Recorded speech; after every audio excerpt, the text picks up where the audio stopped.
This is Jewish Spotlight, a weekly television program presented by Chabad Lubavitch of Long Island, featuring various aspects of modern Jewish life and Jewish culture. Now, here is your host, Rabbi Tuvia Teldin.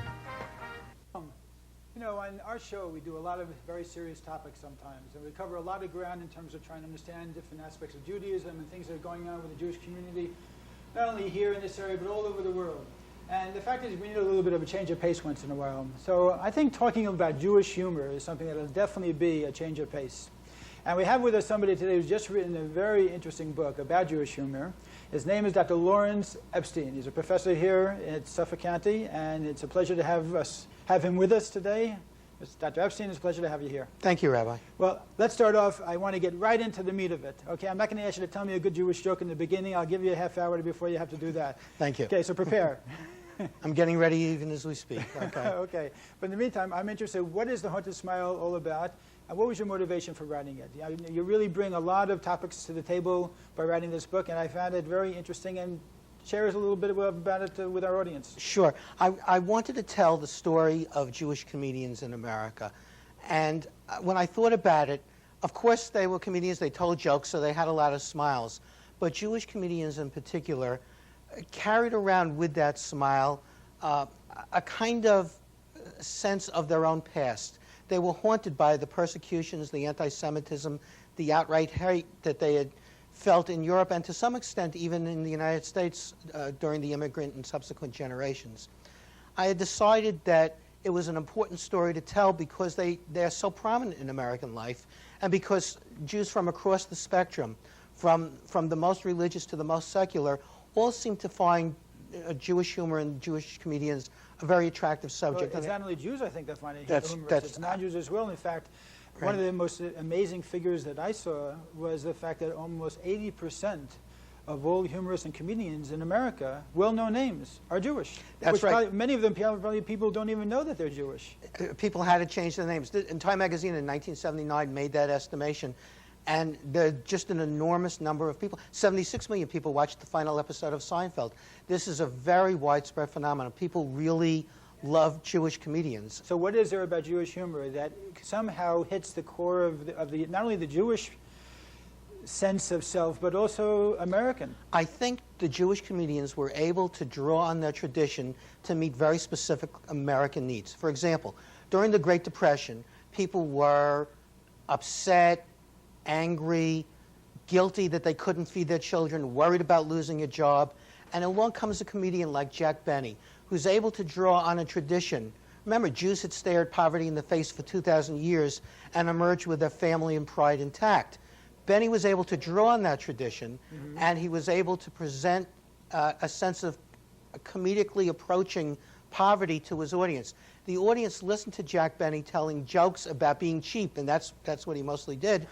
And they realized if this guy could laugh about being cheap, that he was giving them a sort of emotional permission to be cheap in their own lives. After all, if he was cheap, nobody could be as cheap as Jack Benny, and therefore he allowed them to not feel so guilty when they were cheap. Interesting. You as an individual, what was your motivation in writing this book? What did you get out of it? Why did you put yourself into it? I guess I've always been attracted to Jewish jokes. This is sort of reflexive. People have certain interests. And I remember just as a child listening, my mind couldn't so well retain the facts that I learned in school, but it was very efficient at retaining the stories that the comedians told. And I realized there was some message being given to me that I enjoyed this very much. But as I got older, this book, look, you can read The Haunted Smile and just read it for the jokes and the anecdotes and the routines. If you can flip through and find them. But that was not the book I was interested in writing.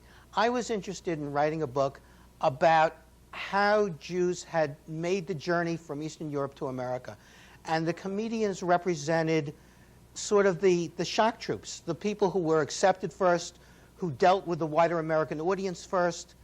And so they became symbols of the journey that Americans took within American life. So in a certain way, it was a Jewish ticket to be able to overcome the anti-Semitism, overcome the suffering that the Jews experienced. Exactly right. Look, when Jews were in Eastern Europe facing fear and persecution, they had to develop various survival mechanisms. And the survival mechanisms had to be portable. They had to be able to go from place to place. Of course, the most important and the most famous of those survival mechanisms is religion, finding God and developing an important system of worship.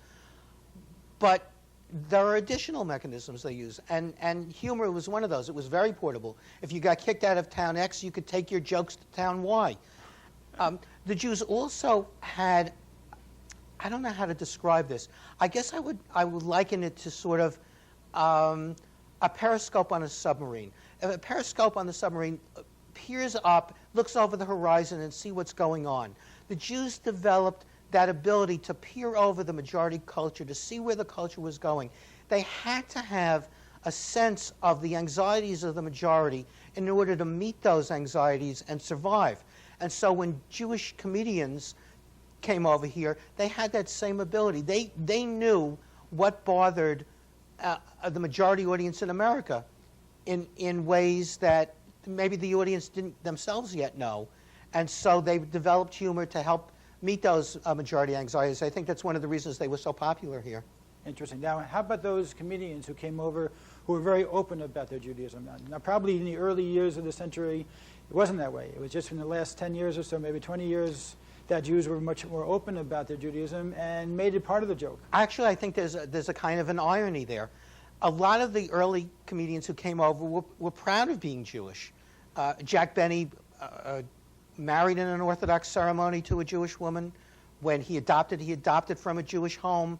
He was very conscious, gave an enormous amount of money to Jewish charities, to the nascent state of Israel.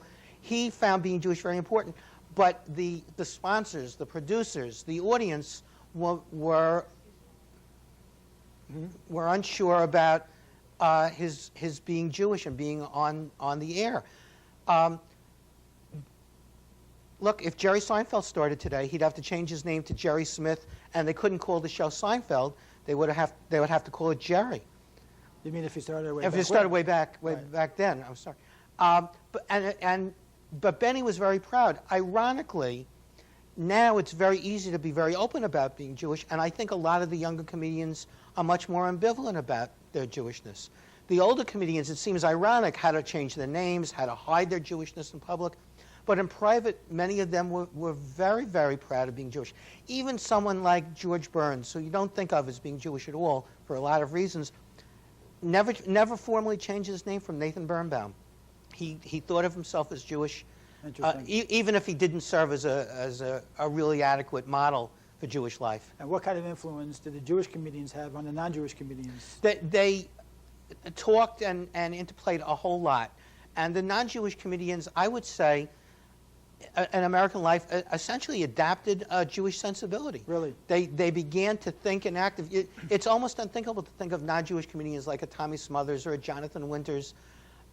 They just wouldn't be without the Jewish comedians they grew up with. Tommy Smothers grew up listening to Jack Benny, not knowing he was Jewish. And he just adapted the kind of voice rhythms, the subject matter, I would even say a kind of attitude toward life that were just not present in Gentile comedy. Interesting. There's a very interesting saying in the Talmud. Talmud says that the rabbis, before they would teach a lesson during the times of the Talmud, this is going back 2,000 years, they would always make sure to start their lesson with a joke. And the reason was because they wanted to open up their minds and the hearts of their students, and they felt that a joke was a very good way of doing it. So you reminded me of that also when you said that when you were a child, it was very often the stories and the jokes. And it's true. When you think about when we have lessons given to us, we go away, or you hear the rabbi's sermon, or you hear something that somebody tells you. What do you remember 30 minutes later, a day later, a week later? You remember the stories. Unsurprisingly, I think the Talmud had a lot of characteristic wisdom. And I think if we can inject religious importance and humor together, I think we have a story that people will carry a dual lesson from.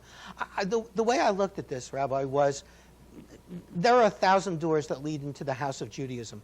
There are a lot of people who are afraid to enter the house. Maybe if they won't go through the large doors, the doors of religion, that one of the ways to enter the house is through comedy. And that's what I wanted to do. I wanted to say for people who are uncomfortable about Judaism or lack knowledge, to say, look, here's a way. Come on into the house. Look around. Once you're inside, look at the walls. Look at the furnishings. There's a lot of interesting stuff inside here, but first you have to come in. So really, one of your motivations was to try to use this book as a way to reach out to unaffiliated Jews? Absolutely. I had it very consciously in mind that because when I spoke to people who were unaffiliated, their attachment was often simply cultural. Right. And the cultural attachment almost universally included humor. And I thought, well, there must be a way to take that humor and use it. That's why I didn't write a joke book. This is not just a series of little anecdotes. Right. This is a substantive, in a way, a very substantive history of how Jews encountered America. But it's presented, I hope, in a way that's interesting and easy to read and pleasurable. Interesting. You know, Dr. Lawrence, Dr. Epstein, this could start a whole new career. I mean, the two of us could maybe go on the road together. I see. I could be the rabbi with do the religion part, and you could do the jokes just to get them in the door. And maybe between the two of us, we could really create something new. Well, if vaudeville were around, I'm in favor of it for sure. Certainly metaphorically, I think it's an excellent idea. And you probably can handle the religion part. I'd be a little worried about my handling the jokes part. But the idea that you stress, I think, is a very valuable one. We often use, at meetings, we include food. And it's unsurprising that brings some people in. I think if religion accompanied by genuine and authentic Jewish humor with interesting stories, I think people would come in, they'd learn, they'd laugh, and that's not a bad combination. Well, you know, it's always been interesting that a lot of Jewish humor also is very self-deprecating. There's a lot of being able to laugh at ourselves, which keeps us very humble.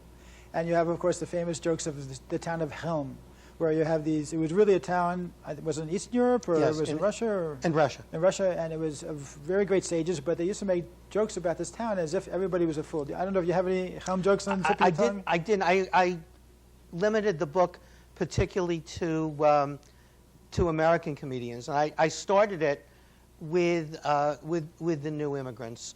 And I started talking about when the Bennies and the Burns and the Fanny Bryces were just little children. They were sort of odd children in certain ways. They were young thieves.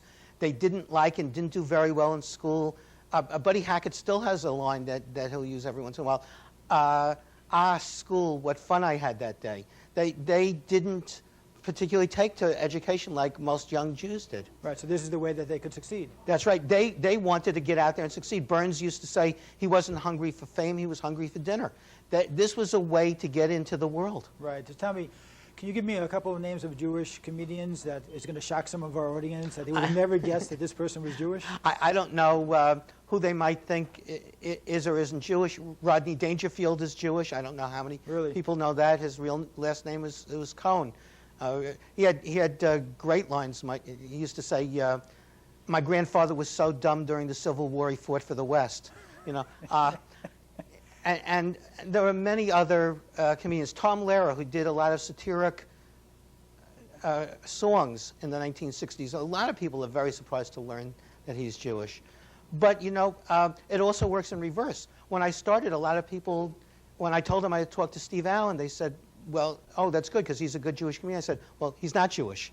And they were surprised, although Steve Allen told me when he started the Tonight Show, he used to get anti-Semitic mail. So there must have been a lot of people out there who thought he was Jewish. Yeah, because maybe his humor also had been affected by the Jewish comedians, and it sounded like Jewish humor. He had already adapted. I told him he wore glasses and was smart. What did he expect? But that's what he told me. And I think you're exactly right. He had learned the rhythms of language, and he had learned the subjects, and even learned to act. It was Steve Allen who got Mel Brooks and Carl Reiner together to record The 2,000-Year-Old Man. Really? So people, I think, are kind of surprised on both sides about who is Jewish and who isn't. Now, how about Jewish women? How do they break into this scene? With great difficulty. They face not only barriers from the wider society, from American society that didn't want women in leadership roles, but they also faced difficulty from Jewish male comedians. The Jewish male comedians didn't want more competitors, and they used women for their acts. So if women behaved differently, if they were more assertive, they wouldn't work as well in the acts. The most famous of those comedians, of course, was Henny Youngman, who used a variety of jokes about his wife, Sadie. Whenever we go out, I hold her hand. If I let go, she shops. No, and of course, the worldwide one, known one, take my wife, please. But if you look at the hostility underneath those lines, it was stay in your place. It was keep a distance. And women like Toady Fields and then later Joan Rivers had a big struggle. Joan Rivers was very clever. She used self-deprecatory remarks, making fun of herself, and that eased her way in to do this. And it was very, very clever. And then, of course, now we have many more women comedians who are Jewish, Rita Rudner being one.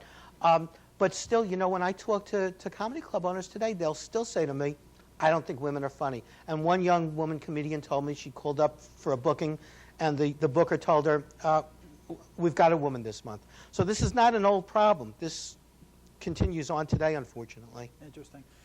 Tell me, in your interviews with some of these comedians, Yes. do you find at all that they recognize their Jewish past and their Jewish roots and Jewish wisdom or Jewish tradition as being something that's really molded their humor? Oh, absolutely. Really? Tell me Absolutely.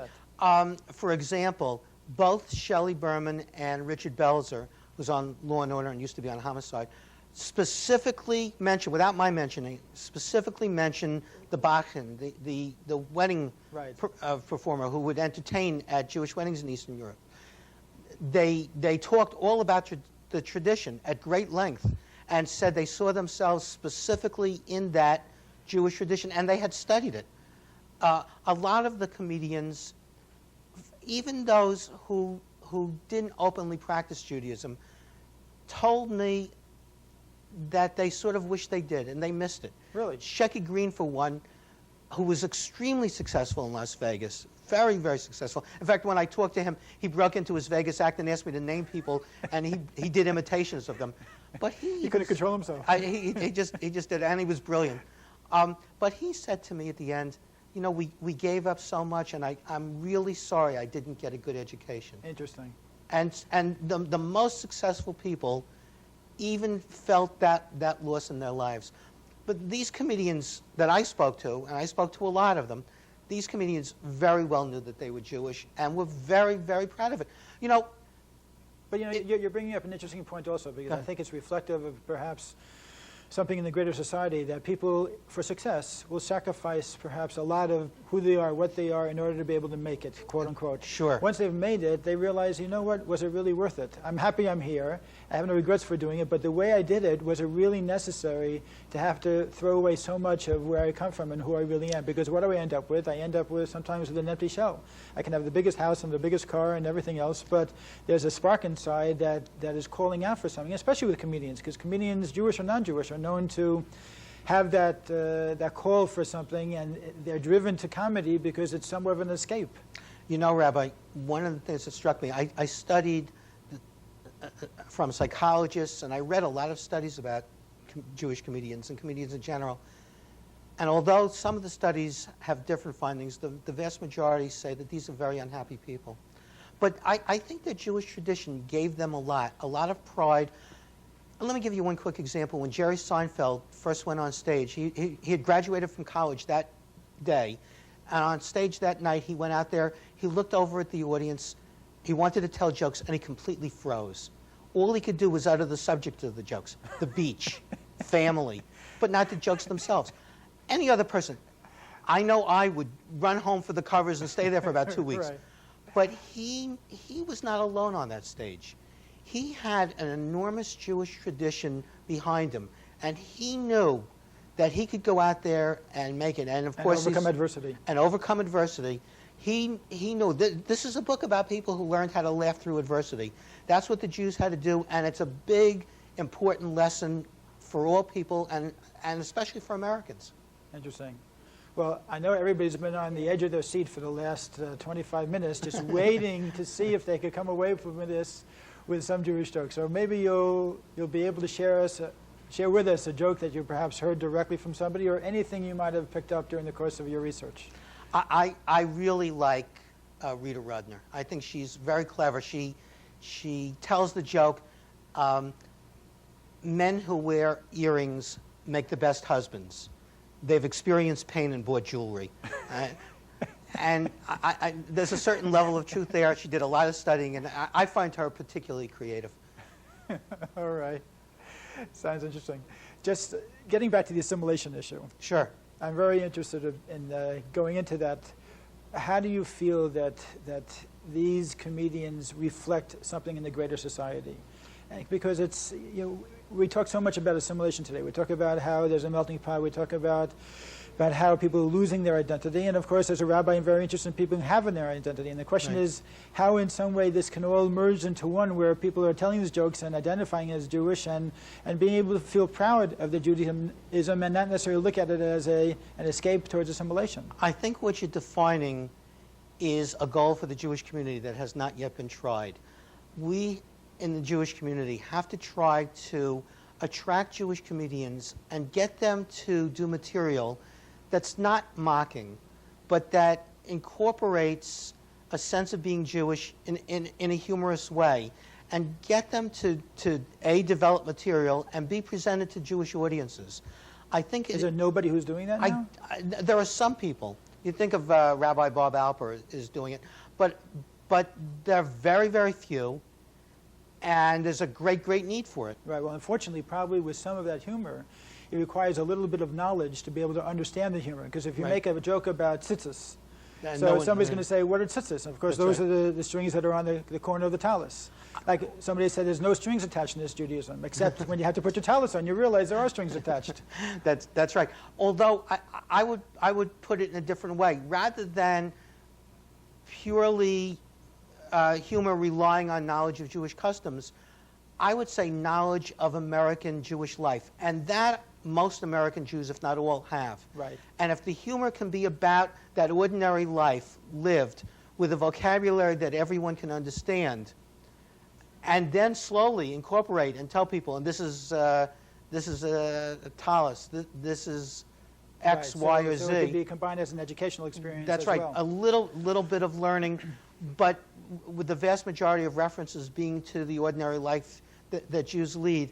That's the kind of material that has not been developed, that could be, and we haven't brought into Jewish life enough comedians to be able to help us pass on our heritage. Yeah, it's really a gift that somebody has to have a special talent. It's a great gift. Who knows? Just like Chabad is able to get wonderful people for the telethons, maybe some of these comedians will come along and do this. You never know. That's right. Another aspect of it also, and you were talking about how Jews were able to overcome tremendous obstacles through their life and adversity. And humor, of course, helped the Jewish people do that, because the fact was, for so many thousands of years, if we really took our position seriously in life, you could get very depressed. I mean, Jews, of course, throughout the centuries had tremendous anti-Semitism, tremendous amount of bigotry, suffering, and poverty, and you had to insert that in. And as you said, it's faith, but there was humor as well. But I don't necessarily think they were disconnected, because the humor, to a certain degree, was able to give a person an opportunity to say, oh, God, I know you have a sense of humor also. I don't know why you're doing this, but I wish your sense of humor was a little bit different. So it was a sense of humor which also included a person's faith. Absolutely. And I don't think that there's any contradiction at all. There are some people who try to draw a distinction between Jewish religion and Jewish culture. I think they're intertwined tremendously, and I think that the faith and the humor support each other. I wouldn't want to suggest that humor in any sense can replace faith. Humor is the buttress. Humor can support it. And faith, I think, can even be enhanced and understood better through the humor. But I think it's incorrect to try to put them at odds, as though, well, if you look at Jewish humor or you read about Jewish comedians, then you can't be religious. I think that's very far from the truth. All right. I want to ask you also, if you could, while I'm showing the book, if we can get just a shot of this, tell us a little bit about our friend over here, this Hasidic-looking guy who I think his name is Woody Allen. Yeah, I was going to say that's not you. Sorry. They might pay us a little bit shorter. We try to get you on, but they wouldn't do it. That's a scene from Woody Allen's movie Annie Hall. He's seated with his Midwestern Protestant girlfriend in a Midwestern Protestant home, and they're all he's praising Grandma's ham, and then all of a sudden he realizes what he's done, and he imagines what everyone around the table sees him as, and so at heart, that's what he thinks people view him as. It's an interesting comment about Woody Allen himself, that although he had obviously a difficult relationship with his own Judaism, he knows at bottom that's where he comes from. Yeah, well, he's a person obviously who struggled with that Jewish identity probably more than any other Jewish comedian has. Right. And he's made it very public as well. Very public. That's the most important part. He may have struggled, but he made audiences know, look, if you're laughing at somebody who's Jewish and somebody who used the Jewish tradition to create this humor. Interesting. But he was able to transfer that over, though, I mean, obviously he was, so that even a non-Jew would see something of that in himself as well. Yes, I think there were particular non-Jews who saw it. They were sort of intellectuals. Woody Allen admired the Jews who were separate from the society, who learned to keep a distance and therefore could understand the society better than those who were in the middle of it, who had kind of a critical eye. And the Gentile audience members who could find that very sympathetic were Gentile intellectuals who themselves felt separated from parts of American society. They were the ones most attracted. But I think it's fair to say that Woody Allen never attracted an enormously wide American audience. Interesting. All right. Well, the book is available, of course, through online bookstores, and regular bookstores. Very good. www.hauntedsmile.com. Oh, okay. Every book has to have its website now, right? All right, so it's easily accessible. Yes. All right, very good. I wish you a lot of success. Thank you. In selling the book and, of course, talking about it and trying to bring smiles to everybody's face. Thank you very much for being with us. And for our audience, I just want to close by saying that, of course, humor is something we all need a lot of, and myself included, whether it be a little joke here and there, whether it be something a little bit light, be able to share a little bit of ourselves and be able to do it in a way that we can all look at ourselves from a little bit of a different perspective than we would like to think of ourselves when we take ourselves too seriously. So it's always good to combine a little bit of humor into that, and I think that whether it be picking up this book, picking up anything else that could help us give a little bit perspective on life, humor always does it. In the meantime, let's do something, whether it be humor or whether it be coming to shul, whether it be participating in any of the events that we have all over Long Island. Check into the Chabad centers that we have all over Long Island. Of course, our numbers at the end will give you the local Chabad house for wherever you live in Long Island. And we look forward to having a great, great week till we see you next time. All the best and shalom.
Sisu besim, hu besim, chas hagiulu.